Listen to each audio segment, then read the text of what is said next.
problem really is the culture we're living in now, the society.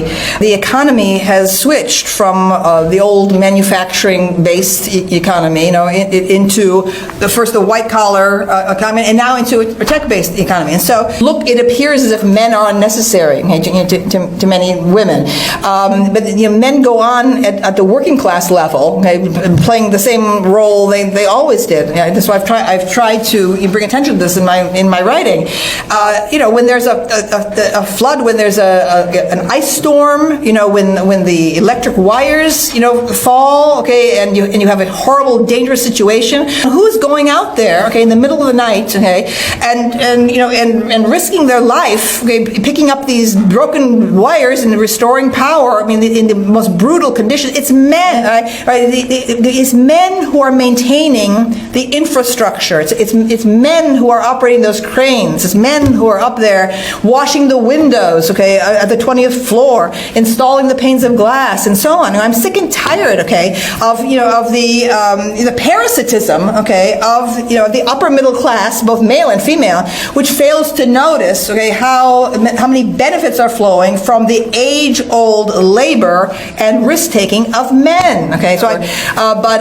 Obviously, men. I think that's one reason for Jordan Peterson's popularity on an international level right now, is that he's speaking directly to men and demanding that that men be given the dignity they deserve. Women are working side by side with men in the office, who are doing the same jobs as they are, essentially just at a computer screen, right? And so it's natural for upper middle class women to think of men, these products of the Ivy League, right? The only guys who are applying to the Ivy League and getting into the Ivy League are boys who have already been ground down, to the bourgeois norm that is palatable to upper middle class women, As colleges have turned much more woman-oriented, for young men to succeed in college, they have to behave like women and so on. I think that women have essentially taken over the campuses. That you're getting, I think you're going to get men dropping out from society essentially. Someone was just telling me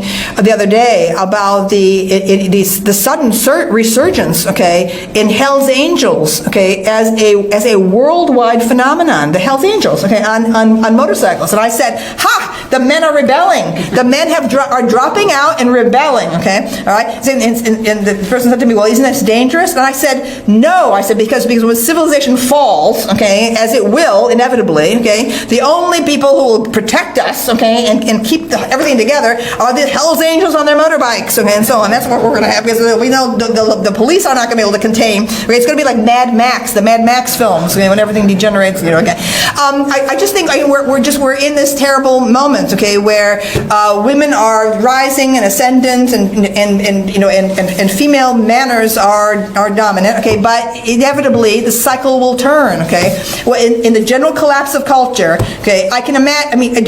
How many women are actually going to go out there? You have barbarians running in the street and people fighting over food and water. The men are going to be pushed out the door to go bring the things home again. I think we're going to all.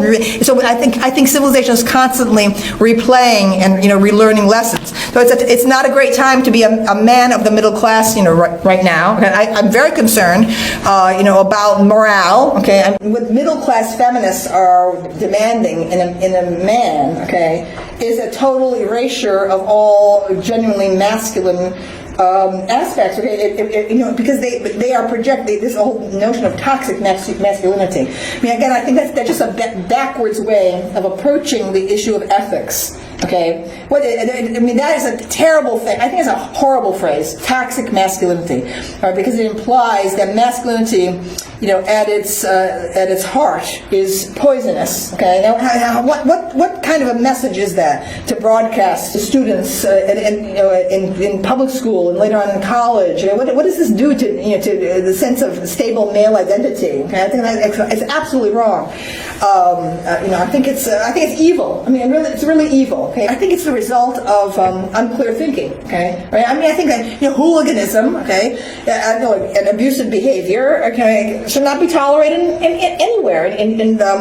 in the old world, the pre-modern world, women were protected, okay, by their fathers and their brothers and their husbands. Okay, so if there was a rape occurred, okay, in the countryside in Italy, the rapist would be hunted down and would be dead. Okay, that's what control things is. That men, okay, essentially, were there as the kind of built-in police force. And now in this new modern period, okay, we can expect that women should be able to take care of themselves, right? But to project constant, malevolent, motives, to men. I mean, I just think that this is not the way women are ever going to achieve sexual happiness.